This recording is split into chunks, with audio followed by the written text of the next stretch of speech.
Scene হয়ে গেছে। আমরা এখানে ঘুরতে এসেছিলাম, তো খিদে পেয়ে গেছিল, এসা লোকের কাছ থেকে খাবার ছাড়িয়ে খাচ্ছে দেখুন।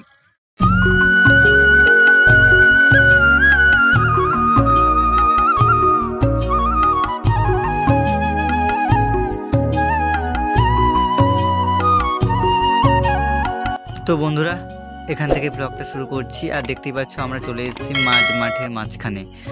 আমরা 3 জন রয়েছি এখানে, আর চারিদিকে পরিবেশটাও খুব সুন্দর। দেখো, ধান ক্ষেতের মাঝখানে আছি। আমরা বাইক করে এসেছি এখানে ব্লগ বানাতে এবং ঘুরতে। আর বাড়িতে বসে বসে কিছুই ভালো লাগছিল না, তাই 3 জন প্ল্যান করলাম চলো ঘুরে আসি। আর পাশের দোকান থেকে কিছু কুরকুরে, চিপস, বিস্কিট এগুলো কিনে নিলাম। প্রচণ্ড খিদা পেয়েছিল, তাই ওটা কাটুক। ওদের মধ্যে কথা বলা চলছে যে কে কোনটা আগে খাবে, তাই হাতাহাতি করে ভাগাভাগি করছে তারা নিজেদের মধ্যে। আর পরিবেশটা খুবই সুন্দর। আর দেখো, বিস্কুট প্যাকেটটা কাটতে ফেলে আর একটা বিস্কুট, বাহ, বিস্কুটের প্যাকেটটা পড়ে গেছে নিচে, ওটা অলরেডি খাওয়া শেষ। এই পাচ্ছেন এরা কেমন ভুক্কার, এক একটা মানে কি বলবো, মানে এদের জন্য কোনো ভাষা জানা নেই, সিরিয়াসলি বলছি। 3 জন প্যাকেটে দুর্ভিক্ষ এসছে।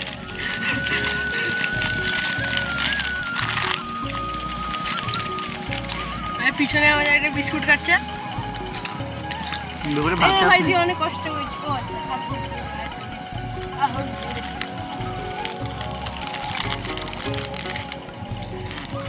এখন খুব খিদে পেয়েছে, তাই মাঠের মাঝখানে আমরা দাঁড়িয়ে খাচ্ছি বিস্কুট।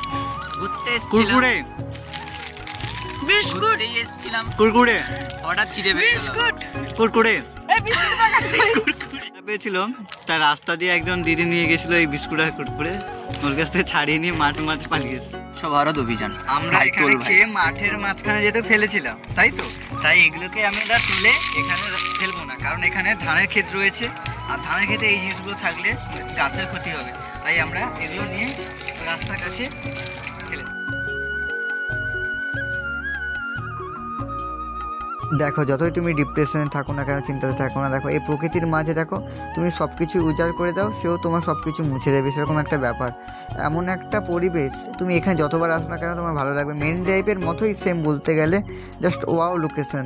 আর এখানে যে না আসবে সে কিছু বুঝতে পারবে না, এলে এখানে অনুভব করতে পারবে। এখানে হালকা হালকা মৃদু বাতাস বয়, আর চারিদিকে দেখো পুরো ফাঁকা শুনশান, আর সবুজ আর সবুজ।